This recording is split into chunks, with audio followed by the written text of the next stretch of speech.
como que eu consegui atingir minha liberdade financeira? A gente começou a ir em busca do porquê algumas pessoas prosperam e outras não. É o que eu vejo de fato os grandes fazendo.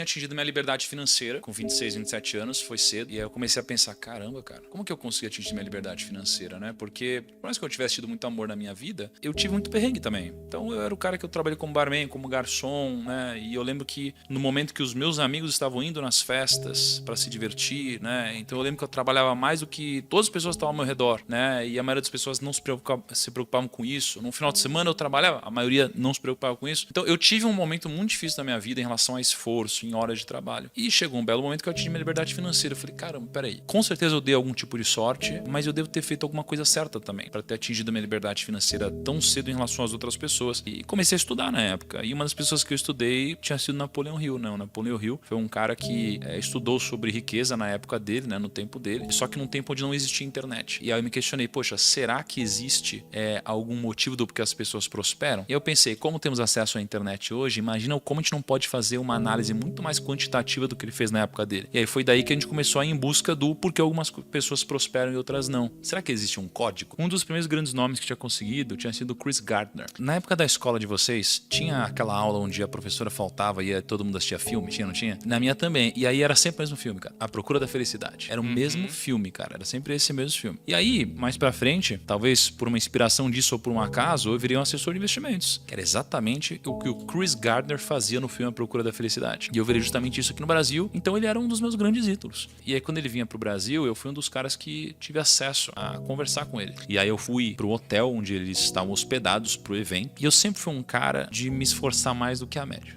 E nesse dia tinha um horário para gravar com o Chris Gardner. Era 11 horas que eu ia gravar com o Chris Gardner. Só que eu tinha chegado extremamente cedo esse dia. Eu nem lembro se tinha chegado 5, 6 da manhã, sei lá. E aí a gente muito cedo preparou tudo. Então já tinha poltrona, já tinha câmera, tinha tudo isso. E devia ser, sei lá, nem 7 da manhã. E nesse dia ia gravar eu, a Forbes, a Globo e o BTG Pactual na época. E aí, por algum motivo, o Chris Gardner ele veio mais cedo. Tava ele com uma assessora e a assessora olhou para mim e falou assim, não, a gente não vai gravar com esse menino agora não. É só depois e se sobrar tempo, né? Aí o Chris Gardner olhou que eu tava pronto. Aí ele falou, não, vou gravar sim. Aí ele veio andando, aquele brutamontes assim. Aí ele falou, garoto, eu vou gravar com você porque você tá pronto e os profissionais estão sempre prontos. Aí eu lembro que uma das primeiras perguntas que eu fiz foi, por que você tem 2 relógios? Aí ele falou, porque eu não tenho tempo pra perder. E foi muito legal. Acho que o principal insight que eu tive dele foi, there is no plan B, né? Não tem plano B. E todas as pessoas que eu conheço que de fato ficaram muito grandes, elas não ficaram grandes diversificando, elas ficaram grandes com uma grande porrada. Então pega todos os empreendedores, eles ficaram grandes com um grande empreendimento que deu certo, e não vários. O que eu percebi é que as pessoas, elas não devem diversificar o seu trabalho, mas devem diversificar o seu patrimônio, que são coisas diferentes. Isso. Os judeus, eles têm uma passagem que é a passagem de quando eles ensinam como investir o capital. E aí eu decidi me aprofundar nisso. E aí eu liguei hoje pro Rabino Dudu, e aí ele pegou a Torá, e ele abriu lá. Cara, é uma loucura, assim. E aí ele começou a interpretar pra mim tudo isso, e os judeus, eles representam 0,2% da população, e eles têm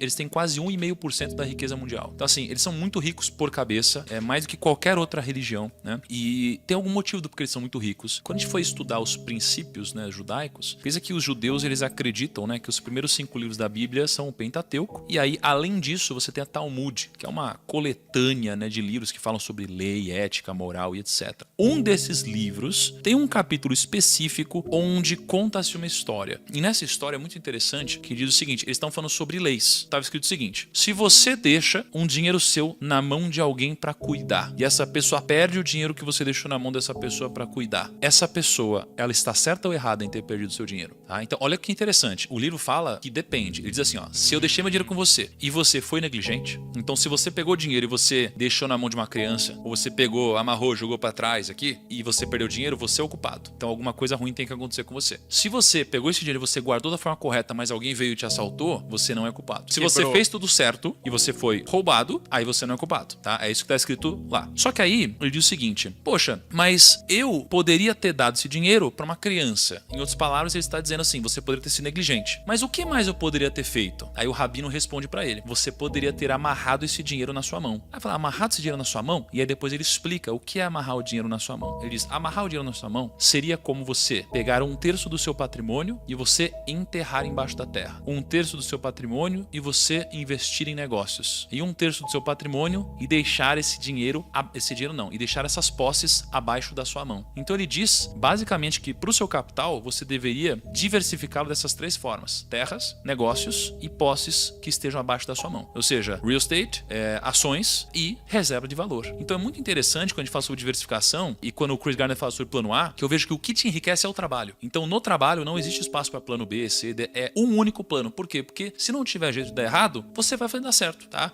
Agora, o fruto do seu trabalho, ele deve ser diversificado, ele deve ser amarrado na sua mão. Isso é o que eu vejo de fato os grandes fazendo. E até se a gente fizer um backtest dessa carteira de investimentos diversificada, né, dos judeus, de fato foram alguns dos maiores rendimentos da história. Isso aí foi escrito há 1800 anos atrás. A indecisão cobra um preço alto, né? Porque às vezes você fica assim, ó, não quero abrir mão disso, porque se der problema. Aí o fato de você não ter coragem de abrir mão disso te gera um problema onde você não teve coragem de abrir mão. E aí, você tem que abrir mão de alguma coisa, cara. O sacrifício é recompensador. Tipo, por exemplo, você trabalhou quantos anos como assessor sem ganhar nada até você, sei lá, vender o seu negócio e ganhar um bom dinheiro? Eu fui 7 anos assessor. Meus primeiros 2 para 3 anos eu não ganhei nada. Depois disso eu comecei a ganhar um dinheiro, mas eu reinvesti no próprio negócio e paguei dívidas da família. Então eu demorei 7 anos para ganhar meu primeiro grande dinheiro. Então você fez 7 anos de sacrifício pra realmente conseguir mudar, viver do jeito que você queria, basicamente. Isso, exatamente. E aí quando você pega os nomes que a gente conversou, todos que ganharam dinheiro, demoraram para ganhar dinheiro. Todos demoraram para ganhar dinheiro. Então, quando a gente fala do Código da Riqueza, cara, existem algumas coisas em comum. Uma delas é você entender que primeiro você planta, depois você colhe. E hoje as pessoas, elas primeiro querem colher. As pessoas não têm coragem de abrir mão do que elas mais querem na vida delas. Na verdade, elas abrem mão do que elas mais querem na vida delas para colherem, né, o que é importante apenas nesse exato momento. Hoje tá tudo muito rápido, né? Você pega o TikTok, você pega o Instagram, você pega não sei o que lá. Então a gente sabe muita coisa, né, espalhada, de zero profundidade. Então é muito difícil a gente conseguir ter alguma vantagem competitiva. Todas as pessoas que eu conversei no Código da Riqueza, elas eram muito boas em alguma coisa. Hoje você tem um monte de gente que é medíocre, cara, que é mediano em tudo. E não foca em nada, e não sabe de nada. Não foca em nada. E eu sou péssimo em muita coisa, na maioria das coisas, mas eu sou bom em poucas. Isso aqui é o que me fez ter resultado. As pessoas que são verdadeiramente ricas, elas entendem que o dinheiro não é causa, ele é consequência. Mas é consequência do quê? Do seu trabalho, do seu esforço e do seu valor agregado na vida dos outros, tá?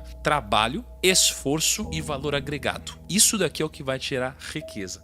Trabalho, esforço e valor agregado. Por que trabalho? Porque o trabalho, ele tem a ver com você multiplicar algo que você é bom, não algo que você é ruim, né? O trabalho é diferente do emprego. O trabalho é você multiplicar algo que já está dentro de você, algo que você já desenvolveu, algo que você é melhor do que os outros. Quando você desenvolve algo que você é pior do que os outros, você provavelmente não vai conseguir resolver a equação da riqueza, porque vai ter muita gente melhor do que você se esforçando no mesmo grau que você está se esforçando. Então você não vai ter nenhum diferencial, vai ser difícil você construir algo que ninguém mais construiu. Então é importante você entender onde você é bom e você trabalhar isso, porque é isso que vai te dar vantagem competitiva. Mas o ambiente, ele nos prepara para geralmente fazer o quê? Multiplicar o que a gente é ruim, esforçar onde a gente é ruim, passar tempo onde a gente é ruim. A escola faz isso com a gente. Nossa. A escola faz a gente ficar lá repete ano, até você entender química. Pô, cara, imagina o seguinte, olha que bizarro. Você é um cara que odeia química. Você pode usar química se você for por uma linha importante, né, da sua vida que use química, mas na maioria das vezes não. Você já decidiu que você não vai usar química, você só vai usar, sei lá, uma coisa que não tem nada a ver com química. E aí a escola te repete 2 anos, te faz passar 2 anos, te faz perder 2 anos na sua vida porque você, por algum motivo, era extremamente talentoso em, sei lá, em português e horrível em química. E a vida, ela não vai te premiar pelo que você é horrível, vai te premiar só pelo que você é bom. Você vai contratar alguém pro seu time que é incrível em algo que ela faz, e não uma pessoa que é horrível. Então, trabalho é multiplicar onde você já é bom, o que você tem. Depois, o seu esforço. O seu esforço, porque, cara, você pode ser extremamente talentoso em alguma coisa, né? Mas se você não se esforçar nisso...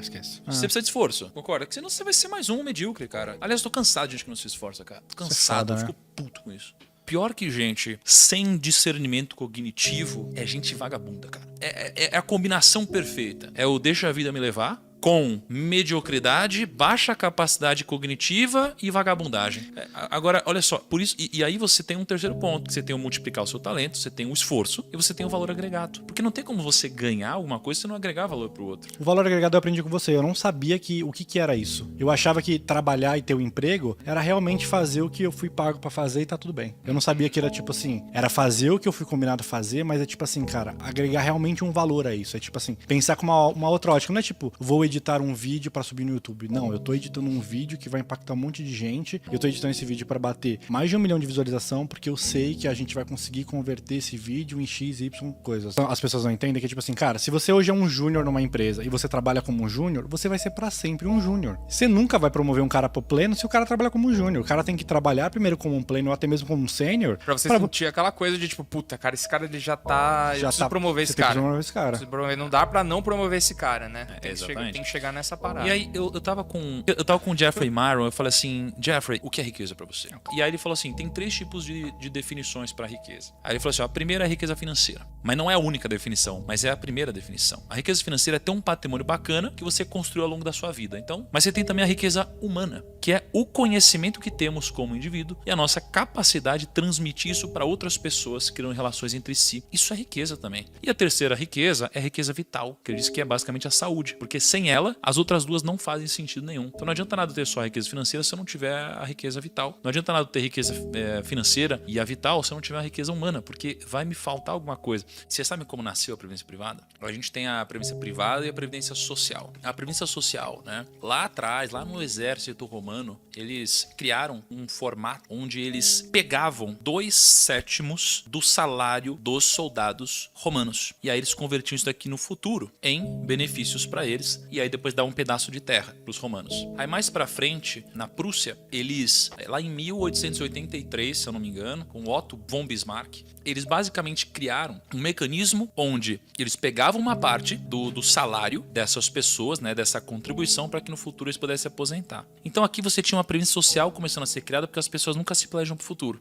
E o que acontecia? A média de idade aqui era de mais ou menos 35 a 45 anos, a expectativa de vida. Então, olha que interessante, naquela época, algo que era desordenado funcionava porque era desequilibrado pelo lado do governo. As pessoas, elas morriam antes de colher o benefício. Com o passar do tempo, imagina que o governo, né, lá na época da Europa, assim, o governo ele começou a ter muita grana sendo acumulada e eles não devolviam o benefício, porque as pessoas morriam antes. Né? E aí começou a fazer o quê? Começou a gastar isso tudo. E quando eles começaram a gastar, com o passar dos anos, eles começaram a ter alguns problemas. O problema é que as pessoas começaram a viver mais, a expectativa de vida aumentou. O segundo é que os gastos do governo também aumentaram. E conforme foi passando o tempo, chegou uma hora que criou-se um rombo, né? Porque a previdência social é muito dita por aí que é uma das maiores pirâmides do mundo. Porque de fato a gente paga hoje, não para o nosso futuro, mas sim para bancar quem está aposentado hoje. E só que foi ficando tão mais caro que antigamente muitas pessoas no Brasil pagavam para sustentar quem está aposentado. Hoje, pouca gente paga para muita gente que está aposentada. E por causa disso, a previdência social deu todo esse rombo no Brasil, que tá todo mundo falando, né, da reforma da previdência e tal. E daí criou-se a previdência privada, que era a possibilidade do próprio investidor, contribuinte, empregado, enfim, montar a sua previdência. E isso daqui é uma ferramenta para que você faça as coisas no timing certo, e as pessoas que não fazem as coisas no timing certo não conseguem desfrutar das coisas também no timing certo.